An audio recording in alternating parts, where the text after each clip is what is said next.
Guys, अब तक हमने देखा कि तोजी अंदर आके रिको के सर में गोली मार देता है ताकि उसका मास्टर टेंजेन से मर्ज ना हो, और वो गेतो को ये भी बताता है कि वो गोजो को ऑलरेडी मार चुका है। अब गेतो काफी गुस्से में अपने सबसे पावरफुल स्पिरिट रेनबो ड्रैगन को बाहर निकालता है, जो कि तोजी पर हमला कर देता है। लेकिन फिर भी तोजी गेतो पर शूट करता है, लेकिन गेतो एक कर्स को सामने लाकर बच जाता है। फिर गेतो अंदर जाकर देखता है कि उसका ड्रैगन तोजी का कुछ भी नहीं बिगाड़ पाया था। अब तोजी एक्सप्लेन करता है कि बैरियर के होते हुए भी वो अंदर कैसे घुस गया। जुजुत्सु हाई के बैरियर्स बस उसे छुपाने का काम करते हैं, तो अगर किसी को डोर्स की लोकेशन पहले से ही पता हो तो उसे बैरियर्स पार करने में कोई दिक्कत नहीं होती। साल के इस समय ज्यादातर सोसेरर बिजी रहते हैं और जुजुत्सु हाई के लोग फ्लाई हेड के ग्रुप से निपटने में बिजी हैं। और क्योंकि तोजी के अंदर बिल्कुल कर्ज एनर्जी नहीं है, तो वो एक गायब इंसान जैसा है जो कि यहाँ आराम से आ सकता है। लेकिन अगर वो अपने साथ कोई कर्ज टूल लेकर आता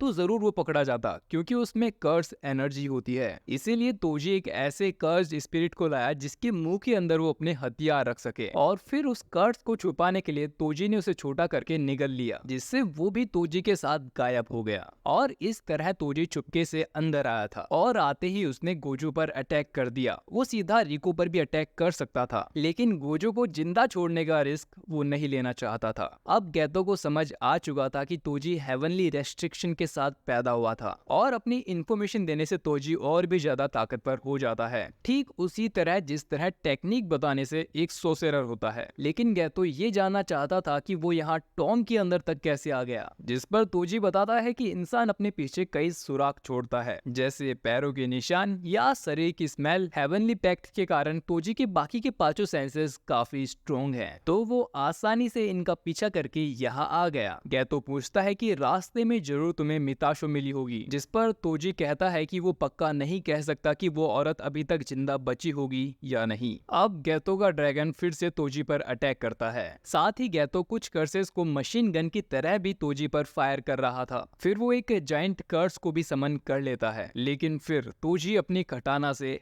रेनबो ड्रैगन को बीच से चीर देता है। ये देख गेतो को भी यकीन नहीं होता, क्योंकि रेनबो ड्रैगन की स्किन उसके बाकी सभी कर्सेस में सबसे स्ट्रॉन्ग थी। वही तोजी गेतो की कर्स मैनिपुलेशन टेक्निक से ज्यादा इंप्रेस नहीं होता, पर अचानक ही एक अलग ही स्पिरिट तोजी को अपने इन्ने डोमेन के अंदर फंसा लेती है। ये डोमेन तब तक रहेगा जब तक तोजी उस स्पिरिट को जवाब नहीं दे देता। स्पिरिट पूछती है कि क्या वो सुंदर है या नहीं, जिस पर तोजी कहता है कि वो उसके टाइप की नहीं है, जिससे स्पिरिट का वो डोमेन गायब हो जाता है। लेकिन फिर तोजी देखता है कि उसके आसपास कई सारे ब्लेड्स घूम रहे थे जो कि उसे काटने वाले थे, लेकिन तभी तोजी अपने इन्वर्टेड स्फीयर से उन सभी ब्लेड्स को तोड़ देता है। अब गैतो तोजी के करीब आकर उसके कर्ज को एब्जॉर्ब करने की कोशिश करता है, क्योंकि अगर गैतो ने इस कर्ज को एब्जॉर्ब कर लिया तो तोजी के पास लड़ने के लिए कोई हथियार ही नहीं होगा। गेतो को लग रहा था कि ये कर्ज ज्यादा स्ट्रॉन्ग नहीं है, तो वो उसकी मर्जी के बिना इसे एब्जॉर्ब कर लेगा, लेकिन ये कर्ज गेतो को रिजेक्ट कर देता है। और फिर तोजी एक दूसरी तलवार निकाल कर उससे गेतो के सीने को काट देता है। फिर ये दोनों ही टॉम के नीचे जाके गिरते हैं। गेतो बहुत घायल होता है। तोजी कहता है अगर वो एक शिकिगामी यूजर होता तो वो गेतो को बड़े आराम से मार देता, लेकिन उसकी टेक्निक कर्ज मैनिपुलेशन है, तो पता नहीं गेतो को मारने से उसके अंदर के स्पिरिट्स का क्या होगा। अगर वो बाहर आ गए तो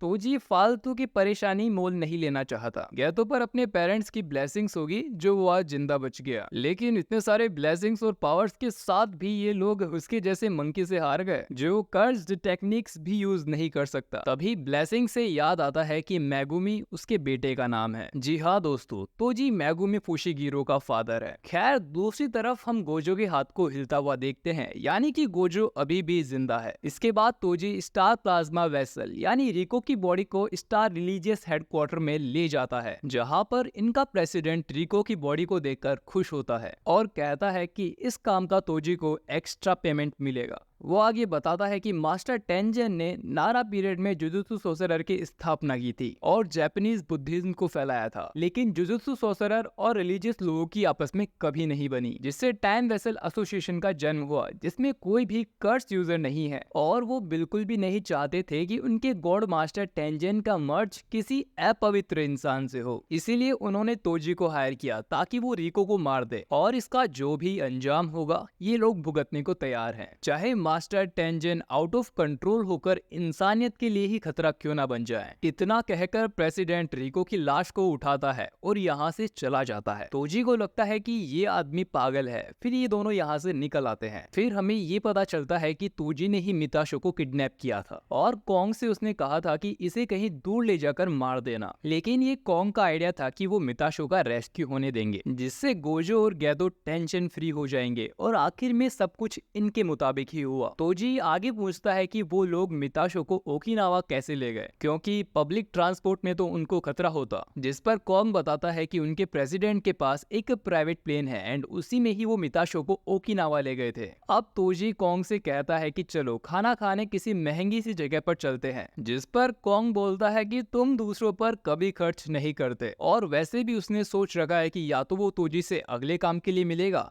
या फिर सीधा नर्क में। इतना कहकर कोंग यहाँ से चला जाता है और तोजी भी यहाँ से जाने लगता है, लेकिन रास्ते में ही उसे गोजो खड़ा मिलता है। वो उसे जिंदा देखकर काफी हैरान हो जाता है। गोजो एक्सप्लेन करता है कि जैसे ही तोजी ने उसकी गर्दन पे वार किया था, वैसे ही गोजो ने अपना सारा फोकस रिवर्स कर्स टेक्निक पर लगा दिया था, जिससे कि वो खुद को ठीक करके हील हो गया। लेकिन ये पहली बार था कि गोजो रिवर्स कर्स टेक्निक का यूज कर पाया था। तोजी ने सिर्फ एक गलती कर दी थी, अगर वो गोजो का सर धड़ से अलग कर देता तो आज गोजो जिंदा नहीं होता। साथ ही रिवर्स टेक्निक और लिमिटलेस टेक्निक का यूज करने से गोजो का दिमाग थोड़ा चल सा गया है और वो बड़बड़ करता रहता है कि कैसे उसने मौत की कगार पे होने से रिवर्स कर्स टेक्निक का यूज करना सीख लिया और उसने कर्स्ड एनर्जी को पूरी तरह से समझ लिया है। अब तोजी गुस्से में फिर से इन्वर्टेड स्पीयर निकालता है और कहता है कि लड़ाई तो अभी शुरू हुई है। वो सीधा गोजो पर अटैक करने जाता है, लेकिन गोजो बड़े आराम से उसके सारे अटैक डोज कर देता है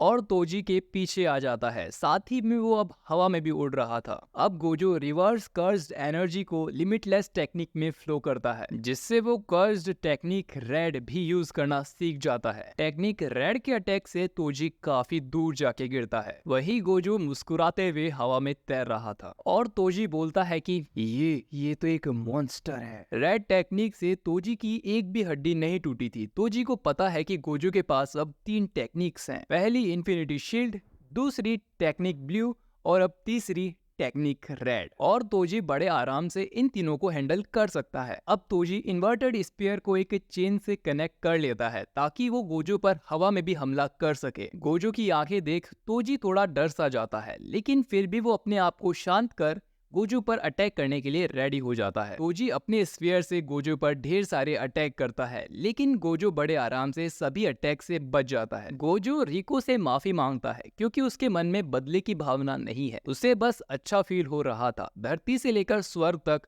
सिर्फ वही है। गोजो आगे कहता है कि टेक्निक्स का लीक होना कोई बड़ी बात नहीं है। तोजी जेनिन क्लैन से है, इसीलिए उसे लिमिटलेस टेक्निक्स के बारे में इतना कुछ पता है, लेकिन एक ऐसी टेक्निक है जिसे गोजो क्लैन से भी कुछ ही लोग जानते हैं। ये एक होलो टेक्निक है जो कि रेड और ब्लू को आपस में मिला देती है। इससे एक पर्पल टेक्निक बनती है जो कि अपने रास्ते में आने वाले सभी ऑब्जेक्ट्स को उड़ा देती है। गोजो अब पर्पल टेक्निक से अटैक करता है, जिससे तोजी के शरीर का आधा हिस्सा कट जाता है। तोजी की हार हो चुकी थी। तोजी को अब अपनी गलती का एहसास होता है कि उसे गोजो से नहीं लड़ना चाहिए था। उसे ये कहकर भाग जाना चाहिए था कि वो फ्री में कोई काम नहीं करता, लेकिन उसके सामने दुनिया का सबसे बड़ा सोर्सरर खड़ा था। तोजी उसे हराना चाहता था ताकि वो अपनी जेनिन फैमिली को बता सके कि वो कितना काबिल है, जिन्होंने उसे जेनिन क्लैन से बाहर कर दिया। अगर उसने घमंड को साइड में रखा होता तो आज वो हारता नहीं। अब गोजो तोजी से उसके आखिरी शब्द पूछता है, जिस पर तोजी को मैगुमी की याद आती है और वो गोजो को बताता है कि उसके बेटे मैगुमी को 2-3 साल में जेनिन क्लैन को बेच दिया जाएगा और तुम इस इंफॉर्मेशन के साथ जो चाहे वो कर लो। और इसके बाद तोजी की मौत हो जाती है। इधर गेतो भागते हुए टाइम वेसल एसोसिएशन में जा रहा था। उसे रास्ते में तोजी का वो कर्स मिलता है जो कि घायल हो गया था। फिर गेतो जैसे ही अंदर जाता है तो देखता है कि गोजो ने रिको की लाश को उठा रखा था। आसपास ग्रुप के लोग खड़े हुए थे जो कि रिको की डेथ पर ताली बजा रहे थे। गेतो गोजो को बताता है कि शोको ने उसके घाव हील कर दिए थे और फिर वो तुरंत यहाँ आ गया। लेकिन गेतो को गोजो ऐसा लग रहा था कि वो काफी बदल गया है। गेतो गोजो से कहता है कि अब उन्हें यहाँ से चलना चाहिए, पर गोजो गेतो से पूछता है कि क्या उन्हें यहाँ खड़े सभी लोगों को मार देना चाहिए, क्योंकि उसका कुछ भी करने का मन नहीं है। गेतो मना करते हुए कहता है कि इसका कोई मतलब नहीं होगा, क्योंकि ये सब लोग तो सिर्फ गुलाम हैं और इन्हें कंट्रोल करने वाले दो लोग पहले ही भाग गए होंगे और ये जो कांड उन्होंने किया है उससे जल्द ही टाइम वेसल ग्रुप बंद कर दिया जाएगा। गोजो आगे कहता है कि हर चीज का मतलब हो ये जरूरी तो नहीं। इतना कहकर गोजो यहाँ से निकल जाता है। गेतो उससे कहता है कि मतलब होना जरूरी है, खासकर एक जुजुत्सु सोर्सरर के लिए। और ये एपिसोड यहीं पर खत्म हो जाता है। गाइज, हिडन इन्वेंट्री आर्क में सिर्फ अब एक एपिसोड बाकी रह गया है, यानी कि उसके बाद कहानी प्रेजेंट में आ जाएगी और हमें यूजी देखने को मिलेगा। तो गेतो आखिर विलन कैसे बन गया, जानने के लिए अगला एपिसोड देखना बिल्कुल ना भूलें। मिलता हूँ मैं आपसे अगले वीडियो में। शुक्रिया।